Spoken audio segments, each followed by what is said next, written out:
So today we're going to be performing the insertion of a indwelling urinary catheter. So the first steps I would do is I'm going to check the hospital policy in the order for the urinary catheter. And then I'm going to position my trash can, perform hand hygiene, and then I'm going to do the two identifiers.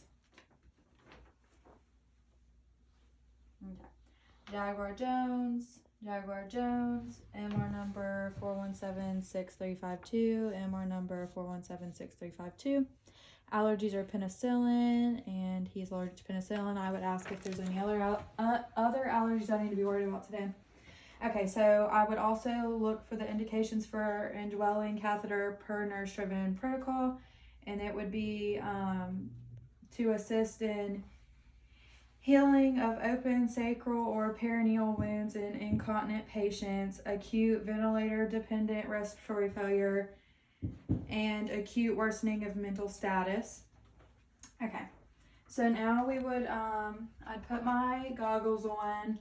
I would put my gloves on and then perform perineal care. So we're going to be, okay, well first I would raise the bed to a working height, lower the side rail, get them in a dorsal recumbent position, and have their legs bent, slightly bent. Well, I know that the bed isn't at a actual working height, but for today's purpose, we're just going to do it a little lower. Okay, so I would do perineal care.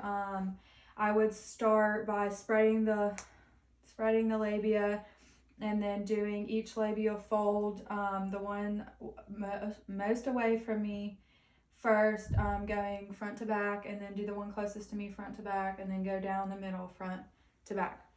And then for the male, I would grab the shaft of the penis. I would pull down foreskin if there was any. I would go in a circular motion starting at the meatus and going outward. So then after that, I would grab my kit.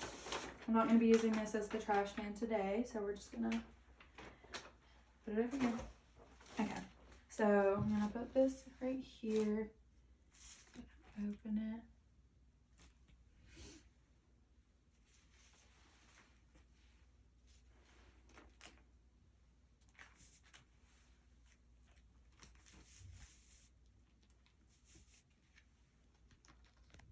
Okay. So now I'm going to be donning my sterile gloves.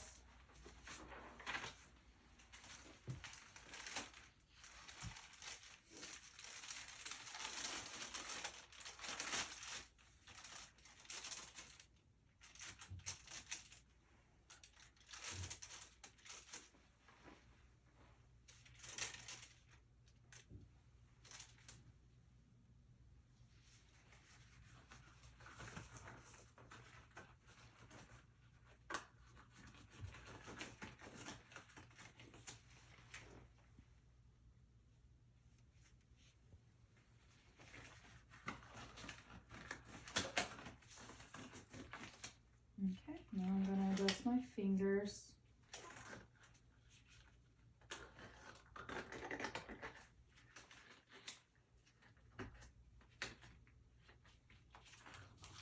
Okay, so after I have my fingers adjusted, I'm going to get the sterile field out of the package.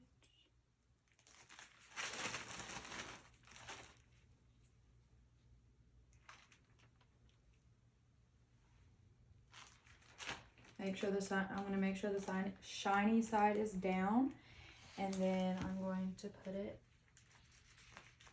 down, and then pushing it up, see if there's any gaps. I'm gonna now put this a little closer and move this a little closer too. Okay, so now I'm going to get the catheter out, take plastic off, throw that away. I would put the lubricant down.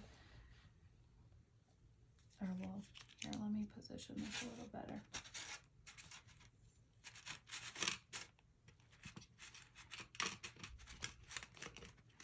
Okay, so I'm going to put the lubricant right here, and I'm going to put the catheter in it. I would, for a female, I would lubricate 1 to 2 inches. For a male, I would do, well, I'm going to dispose of the lubricant. I would do 5 to 7 inches.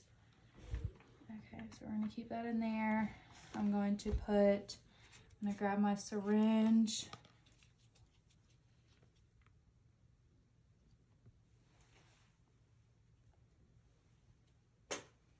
I'm going to put it on the port.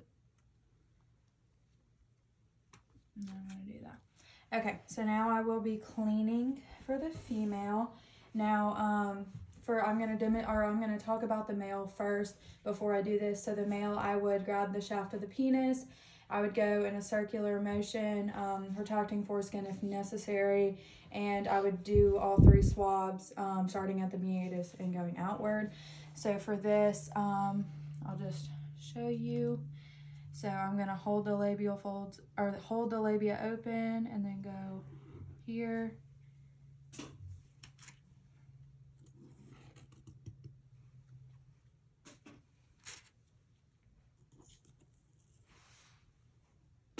Okay, so after that, I would now insert the catheter. I'm going to insert it until I see urine.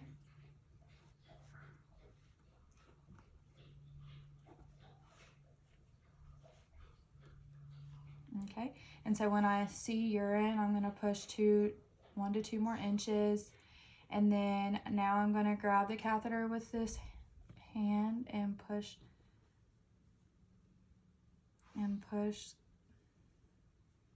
the water in to inflate the balloon.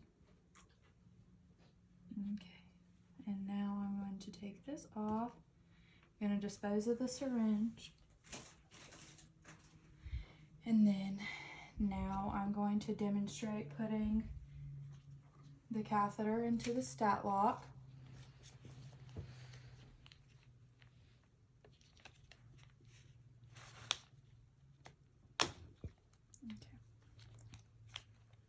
So this would go on the top of the thigh. For the male, when I was inserting after seeing urination, I would have inserted until I saw bifurcation, or well, actually I would insert to the bifurcation, and so I would stick it right here on the top of the thigh.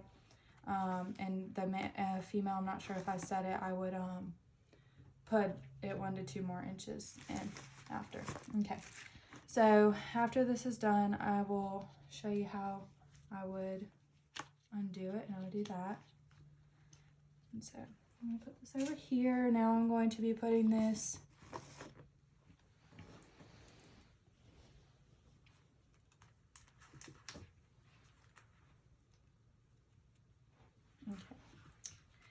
So before I put this on the bed frame, I'm going to pull back and then insert a little more. And so I'm going to be putting this on the bed frame, not on the bed rail, and then I'm going to make sure that it's below the bladder level.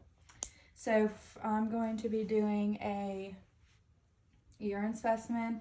This one is only for whenever the catheter was just put in.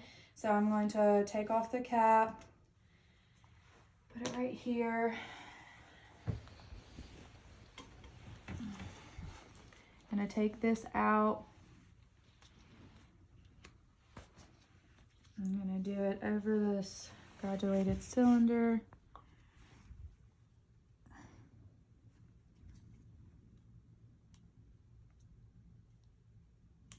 Okay, and then I would place this back in here, put the cap on and label on the side of the specimen cup, and bring it to the lab. So for one catheter that's been in for a while, I'd get a new syringe. I'm gonna take this off, put it up here. I'm gonna put this over here, and then I'm gonna, I would use an alcohol swab, and I would clean, and then I would let it dry. So I'm gonna insert syringe in here. I'm gonna pull, before I pull back any urine, I'm going to clamp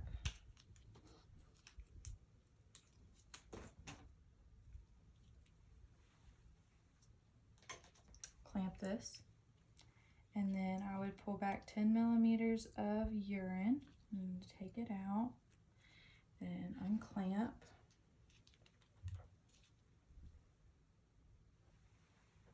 and then I'm going to put it in here.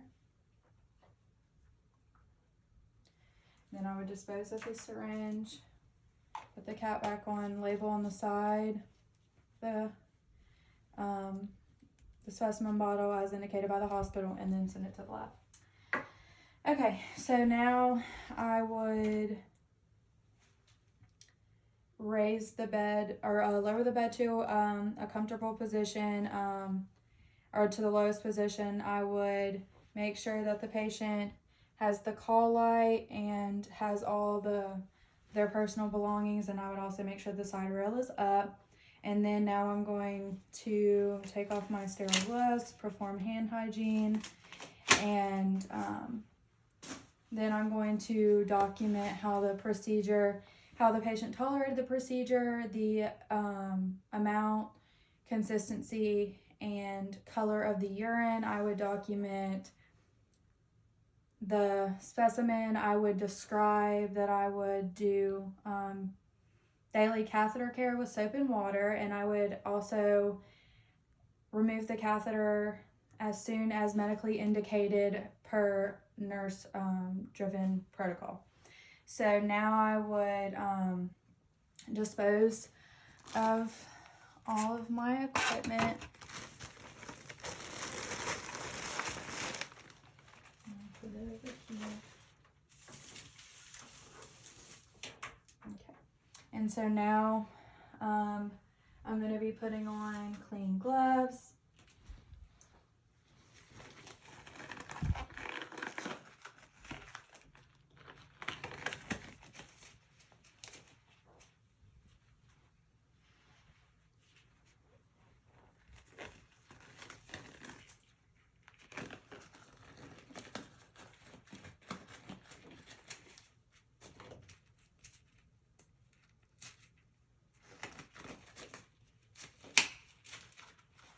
Okay, so now we have our clean gloves on, and I would first measure the amount of urine that's in the drainage bag with the millimeters that are on the bag, and then I would put the urine in a graduated cylinder and dispose of it.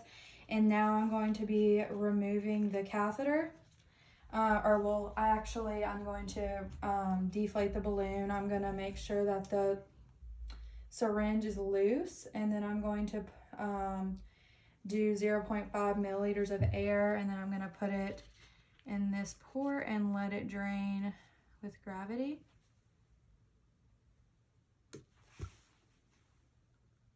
I would use a different syringe after that.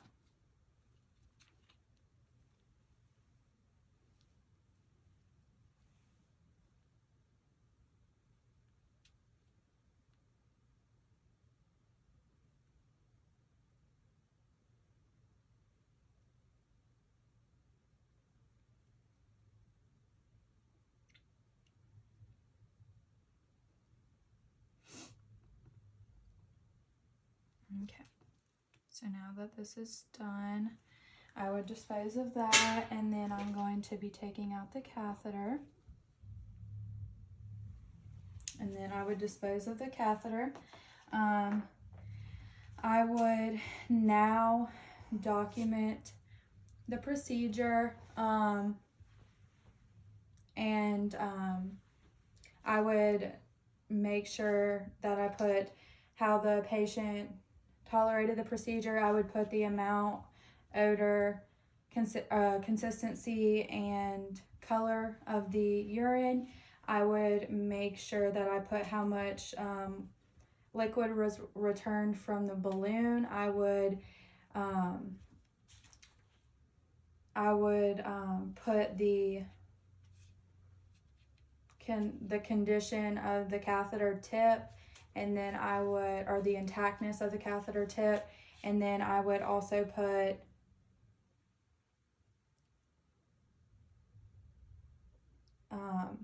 that I would teach the patient about UTI symptoms, and some of those would be frequency, urgency, and pain during urination.